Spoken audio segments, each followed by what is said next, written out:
The real big boss.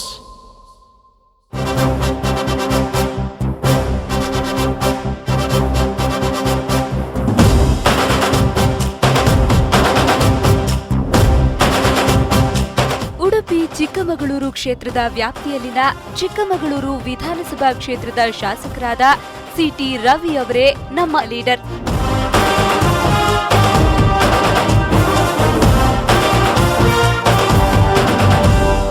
ಕಾಫಿಯ ನಾಡೆಂದೇ ಪ್ರಸಿದ್ಧವಾದ ಚಿಕ್ಕಮಗಳೂರಿನಲ್ಲಿ ಅನೇಕ ಪ್ರಸಿದ್ಧ ಪ್ರವಾಸಿ ತಾಣಗಳಿವೆ. ಅತಿ ದೊಡ್ಡ ಶ್ರೀಮಂತರು ಹಾಗೂ ಕಡು ಬಡವರು ವಾಸಿಸುತ್ತಿರುವ ಕ್ಷೇತ್ರ ಇದಾಗಿದೆ. ನಗರಸಭೆಯ ವಾರ್ಡ್ಗಳ ಜೊತೆಗೆ ಕೆಲವೊಂದು ಹಳ್ಳಿಗಳಿಗೂ ಈ ಕ್ಷೇತ್ರ ವಿಸ್ತರಿಸಿದೆ. ಇಂತಹ ಕ್ಷೇತ್ರದಲ್ಲಿ ಒಬ್ಬ ರೈತನ ಮಗ ಸತತ 3ನೇ ಬಾರಿಗೆ ಶಾಸಕರಾಗಿದ್ದಾರೆ. ಇವರೇ ನಮ್ಮ ಇಂದಿನ ಲೀಡರ್ ಸಿಟಿ ರವಿ ಅವರು.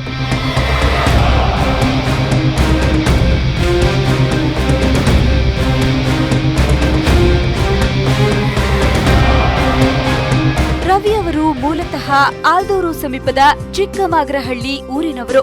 ತಂದೆ ತಿಮ್ಮೇಗೌಡರು ಕೃಷಿಕರು, ತಾಯಿ ಹೊನ್ನಮ್ಮ ಗೃಹಿಣಿಯಾಗಿದ್ದಾರೆ. ಇವರಿಗೆ 2 ಗಂಡು ಹಾಗೂ 3 ಹೆಣ್ಣು ಮಕ್ಕಳು. ಅವರಲ್ಲಿ ಮೊದಲನೇ ಮಗ ರಘು ಬುದ್ಧಿವಂತನಾದ್ರೆ ರವಿ ಕ್ರಿಯಾಶೀಲ ತುಂಟ ಹುಡುಗ. ಬಾಲ್ಯದಲ್ಲೇ ಪೋಷಕರು ಹೇಳಿದ್ದನ್ನ ಬಿಟ್ಟು ತನಗೆ ಅನಿಸಿದ್ದನ್ನೇ ಮಾಡುತ್ತಾ ಬಂದ ರವಿ ವಿದ್ಯಾಭ್ಯಾಸಕ್ಕೆ ಜಾಸ್ತಿ ಆಸಕ್ತಿ ತೋರಿಸಲಿಲ್ಲ. ತಾಯಿಯ ಬೆತ್ತದ ರುಚಿಯನ್ನ ಕಂಡರೂ ತನ್ನ ಹುಡುಗರ ತಂಡದೊಂದಿಗೆ ಊರೆಲ್ಲ ಸುತ್ತುತ್ತಾ ಇದ್ರು.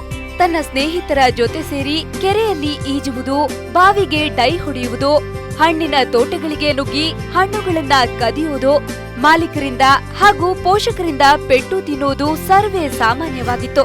ಬೇರೆಲ್ಲಾ ಚಟುವಟಿಕೆಗಳಲ್ಲಿ ಮುಂದೆ ಇರುತ್ತಿದ್ದ ರವಿಗೆ ಓದಿನ ಬಗ್ಗೆ ಆಸಕ್ತಿ ಇರಲಿಲ್ಲ. ಮನೆಯವರ ಪೆಟ್ಟಿಗೆ ಹೆದರಿ ಅಂತೂ ಇಂತೂ ಆಲ್ದೂರಿನಲ್ಲಿ ತಮ್ಮ ಪ್ರಾಥಮಿಕ ಹಾಗೂ ಪ್ರೌಢ ಶಿಕ್ಷಣವನ್ನ ಪೂರೈಸಿದ್ರು. ಶಾಲೆಗಳಲ್ಲಿ ಪಠ್ಯೇತರ ಚಟುವಟಿಕೆಗಳಲ್ಲಿ ಮುಂದಿರುತ್ತಾ ಇದ್ರು. ಹಿಂದಿನ ಸಾಲಿನಲ್ಲಿ ಕೂರುತ್ತಿದ್ದ ಇವರು ಎಸ್ಎಸ್ಎಲ್ಸಿ ಪರೀಕ್ಷೆಯ ಮೊದಲ ಪ್ರಯತ್ನದಲ್ಲಿ ಪಾಸ್ ಆಗಲಿಲ್ಲ. ಆಗ ಇವರ ತಾಯಿ ಹೊನ್ನಮ್ಮರವರು ರವಿ ಅವರನ್ನ ದನ ಕಾಯಲು ಹಾಗೂ ತೋಟ ಗದ್ದೆ ಕೆಲಸಕ್ಕೆ ಕಳುಹಿಸುತ್ತಿದ್ರು. ವಿಶೇಷವೆಂದರೆ ರವಿ ಅವರ ಎಸ್ಎಸ್ಎಲ್ಸಿ ಸ್ನೇಹಿತರು ಕೂಡ ಫೇಲ್ ಆಗೋದ್ರಲ್ಲಿ ರವಿಗೆ ಸಾಥ್ ನೀಡಿದ್ರು. ಆ 1 ವರ್ಷದಲ್ಲಿ ಅನುಭವಿಸಿದ ಸೋಲಿನಿಂದ ಮುಕ್ತಿ ಹೊಂದಲು ಶ್ರಮ ವಹಿಸಿ ಓದಿ ಪಾಸ್ ಆದ್ರು. ನಂತರದ ಕಾಲೇಜು ಶಿಕ್ಷಣಕ್ಕಾಗಿ ಚಿಕ್ಕಮಗಳೂರಿನ ಐಡಿಎಸ್ಜೆ ಕಾಲೇಜಿಗೆ ಪ್ರವೇಶಿಸಿದ್ರು. ಅಲ್ಲಿಂದ ಅವರ ಜೀವನ ಶೈಲಿ ಬದಲಾಗ್ತಾ ಹೋಯಿತು.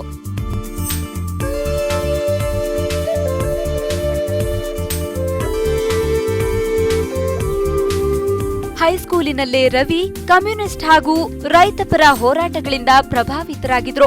ಆಗಲೇ ಅವರು ಹೋರಾಟದಲ್ಲಿ ಭಾಗವಹಿಸಿ ಜೈಲಿಗೆ ಹೋಗಿ ಬಂದಿದ್ರು. ರವಿ ಅವರು ಒಬ್ಬ ಸಾಮಾನ್ಯ ಕುಟುಂಬದಿಂದ ಬಂದ ಮನುಷ್ಯ. ಹಿಡಿದಿದ್ದನ್ನ ಮಾಡಬೇಕೆನ್ನೋ ಛಲಗಾರ. ಹಾಗಾಗಿಯೇ ಅನೇಕ ಕಷ್ಟಗಳನ್ನ ಎದುರಿಸಿ ಬಂದಿದ್ದಾರೆ. ಚಿಕ್ಕಮಗಳೂರಿನ ಘಟಾನುಘಟಿ ನಾಯಕರನ್ನ ಮೀರಿ ಇಂದು ಬೆಳೆದಿದ್ದಾರೆ.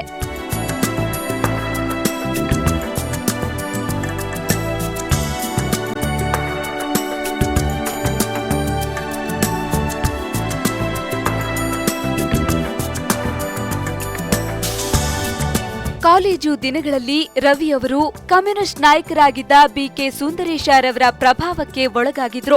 ಎಬಿವಿಪಿಯನ್ನ ಹೋರಾಟಕ್ಕೆ ಆಯ್ಕೆ ಮಾಡಿಕೊಂಡ್ರು. ಅಲ್ಲಿಂದ ಆರ್ಎಸ್ಎಸ್ ಸೇರಿ ಶಿಸ್ತಿನ ಜೀವನ ಪ್ರಾರಂಭಿಸಿದ್ರು. ಕಾಲೇಜಿನ ದಿನಗಳಲ್ಲಿ ನಡೆಯುತ್ತಿದ್ದ ವಿದ್ಯಾರ್ಥಿಗಳ ನ್ಯಾಯಯುತ ಹೋರಾಟಕ್ಕೆ ರವಿ ನಾಯಕರಾಗಿದ್ರು. ಬಸ್ ಪಾಸ್ಗೆ ಸಂಬಂಧಿಸಿದ ವಿಷಯಕ್ಕೆ ಇವರನ್ನ ಬಂಧಿಸಿ ಮೊಕದ್ದಮೆ ಹೂಡಲಾಗಿತ್ತು. ಕಾಲೇಜಿನಲ್ಲಿ ವಿದ್ಯಾರ್ಥಿ ನಾಯಕರಾಗಿದ್ದ ರವಿಗೆ ಅವರ ಸ್ನೇಹಿತರು ಬೆಂಬಲಿಸಿದ್ರು. ತನಗೆ ಎಷ್ಟೇ ಕಷ್ಟವಿದ್ದರೂ ಕಾಲೇಜಿನ ಸಹವರ್ತಿಗಳಿಗೆ ಅನ್ಯಾಯವಾದಾಗ ಪ್ರತಿಭಟಿಸುತ್ತಿದ್ರು. ನೇರ ನುಡಿ ಹಾಗೂ ಹಠದಿಂದಾಗಿ ಅಷ್ಟೇ ವಿರೋಧಿಗಳನ್ನ ಸೃಷ್ಟಿಸಿಕೊಂಡಿದ್ರು. ಪದವಿ ಶಿಕ್ಷಣ ಮುಗಿದ ನಂತರ ನೇರವಾಗಿ ರಾಜಕೀಯ ಪ್ರವೇಶಿಸಿ ಅನೇಕರಿಗೆ ಬೆಂಬಲಿಸಿ ಚುನಾವಣೆ ನಡೆಸಿದ್ರು. ನಂತರ ಸಹಕಾರ ಸಂಘದ ಚುನಾವಣೆಯಲ್ಲಿ ತಾವೇ ನೇರವಾಗಿ ಕಣಕ್ಕಿಳಿದು ಯಶಸ್ವಿಯಾದ್ರು. ಆ ನಂತರದಲ್ಲಿ ಚಿಕ್ಕಮಗಳೂರು ವಿಧಾನಸಭಾ ಚುನಾವಣೆಗೆ ಸ್ಪರ್ಧಿಸಿ ಮೊದಲ ಪ್ರಯತ್ನದಲ್ಲಿ ಕೆಲವೇ ಮತಗಳಿಂದ ಸೋಲನ್ನ ಅನುಭವಿಸಿದ್ರು. ಆಗಲೇ ಸಿಟಿ ರವಿ ಅವರು ತಮ್ಮ ನಾಯಕತ್ವವನ್ನ ತೋರಿಸಿದ್ರು. ಹಾಗಾಗಿ ಆ ನಂತರ ನಡೆದ ಚುನಾವಣೆಯಲ್ಲಿ ಯಶಸ್ವಿಯಾದ್ರು. ಅಷ್ಟರಲ್ಲಾಗಲೇ ತಮ್ಮ ನೇರ ನುಡಿ, ಚಾಣಾಕ್ಷ ಮಾತಿನಿಂದ ಯುವಕರನ್ನ ಜನಸಾಮಾನ್ಯರನ್ನ ಆಕರ್ಷಿಸಿದ್ರು. ಯುವ ಘಟಕದ ಅಧ್ಯಕ್ಷರಾಗಿ ಪಕ್ಷವನ್ನ ಉತ್ತಮವಾಗಿ ಸಂಘಟಿಸಿದ್ರು. ನಂತರ ಚುನಾವಣೆಯಲ್ಲಿ ಮತ್ತೆ ಜಯಶೀಲರಾಗಿ ತಮ್ಮದೇ ಸರ್ಕಾರದಲ್ಲಿ ಶಿಕ್ಷಣ ಸಚಿವರಾಗಿ ಕಾರ್ಯನಿರ್ವಹಿಸಿದ್ರು. ಚಿಕ್ಕಮಗಳೂರಿನಲ್ಲಿ ನಡೆದ ಅನೇಕ ವಿವಾದಗಳಲ್ಲಿ ರವಿ ಅವರ ಮೇಲೆ ಕೇಸ್ ದಾಖಲಾದವು.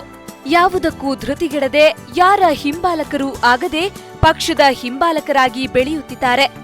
ರವಿಯವರು ತಮ್ಮ ರಾಜಕಾರಣದ ಪ್ರಾರಂಭದ ದಿನಗಳಲ್ಲಿ ಪಲ್ಲವಿಯವರನ್ನ ವಿವಾಹವಾದರು. ಪಲ್ಲವಿಯವರು ರವಿಯವರ ಏಳಿಗೆಯಲ್ಲಿ ಪ್ರಮುಖರಾಗಿದ್ದಾರೆ. ತಂದೆ ತಾಯಿ ಹಾಗೂ ಅಣ್ಣ ರಘು ಅವರು ಈಗಲೂ ಕೃಷಿ ಕ್ಷೇತ್ರದಲ್ಲಿ ಮುಂದುವರಿಯುತ್ತಿದ್ದಾರೆ. ಒಬ್ಬ ಅಪ್ಪುಟ ಹಳ್ಳಿ ಹುಡುಗ, ಯಾವುದೇ ರಾಜಕೀಯ ಹಿನ್ನೆಲೆ ಇಲ್ಲದ ವ್ಯಕ್ತಿ ತನ್ನ ನೇರವಂತಿಕೆ ಹಾಗೂ ಹೋರಾಟದ ಮೂಲಕ ಈಗ ಪ್ರಭಾವಿಯಾಗಿ ಬೆಳೆಯಬಹುದು ಎಂಬುದನ್ನ ರವಿ ತೋರಿಸಿಕೊಟ್ಟಿದ್ದಾರೆ. ಬೆಳಗ್ಗೆ ಎದ್ದು ಯೋಗ ಹಾಗೂ ವ್ಯಾಯಾಮ ಮುಗಿಸಿ ಬೆಳಗ್ಗೆಯಿಂದಲೇ ಜನರ ಜೊತೆ ತೊಡಗಿಸಿಕೊಂಡು ಹೆಚ್ಚು ಸಮಯ ಅವರ ಜೊತೆಯಲ್ಲೇ ಕಳೆಯುತ್ತಿರುವ ಸಿಟಿ ರವಿಯವರು ನಿಜವಾದ ಲೀಡರ್ ಅಲ್ವೇ?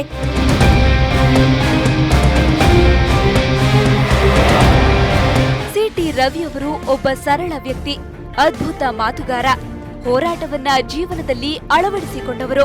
ತಂದೆ ತಾಯಿಯವರು ರವಿ ಈ ಮಟ್ಟಕ್ಕೆ ಬೆಳೆಯುತ್ತಾರೆ ಅಂತ ಯೋಚಿಸಿಯೇ ಇರಲಿಲ್ಲ. ತಾಯಿ ಹೊನ್ನಮ್ಮ ನೀಡಿದ ಏಟಿನಿಂದ ರವಿ ಅವರು ಒಬ್ಬ ವ್ಯಕ್ತಿಯಾಗಿ ರೂಪುಗೊಳ್ಳಲು ಸಾಧ್ಯವಾಯಿತು. ತಮ್ಮ ಶಾಲೆ, ಕಾಲೇಜಿನ ದಿನಗಳಲ್ಲಿ ಅನುಭವಿಸಿದ ಅವಮಾನ, ನೋವುಗಳನ್ನ ತಮ್ಮ ಏಳಿಗೆಗೆ ಮೆಟ್ಟಿಲಾಗಿ ಮಾಡಿಕೊಂಡ್ರು. ರವಿಯವರ ರಾಜಕೀಯ ಏಳಿಗೆಯಲ್ಲಿ ಪತ್ನಿ ಪಲ್ಲವಿ ಪ್ರಮುಖ ಪಾತ್ರ ನಿರ್ವಹಿಸುತ್ತಿದ್ದಾರೆ.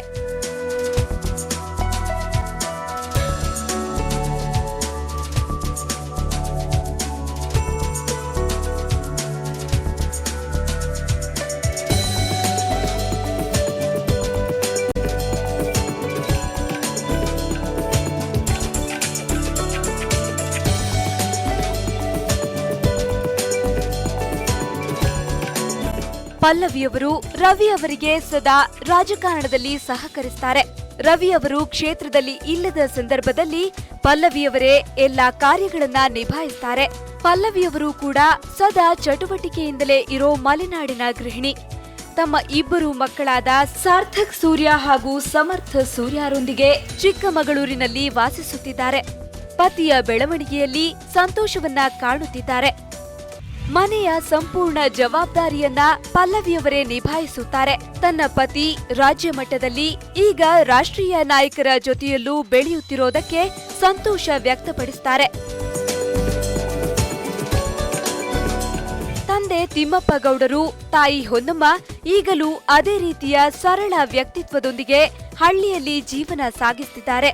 ಪದವೀಧರರಾದ ಸಿಟಿ ರಘು ಅವರು ತಮ್ಮ ಕಾಫಿ ತೋಟ, ಗದ್ದೆಗಳ ಕೃಷಿಯಲ್ಲಿ ತಮ್ಮ ಪತ್ನಿ ಶಶಿಕಲಾರೊಂದಿಗೆ ಜೀವಿಸುತ್ತಿದ್ದಾರೆ.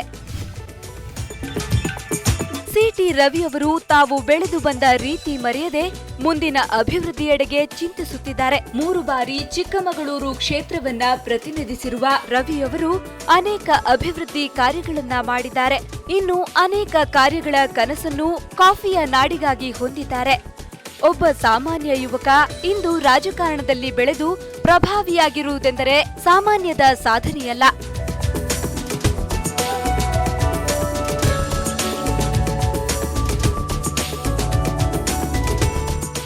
ಹೋರಾಟಗಳ ಮೂಲಕ ತನ್ನ ವೈಯಕ್ತಿಕ, ಖಾಸಗಿ ಜೀವನಕ್ಕೆ ಆದ್ಯತೆ ನೀಡಲಾಗದೆ ಪೂರ್ಣ ಪ್ರಮಾಣದಲ್ಲಿ ಜನರ ಕಷ್ಟ ಸುಖಗಳ ಜೊತೆ ಸಮಯ ಕಳೆಯುತ್ತಿರುವ ಸಿಟಿ ರವಿ ನಿಜವಾದ ಲೀಡರ್ ಅಲ್ವೇ?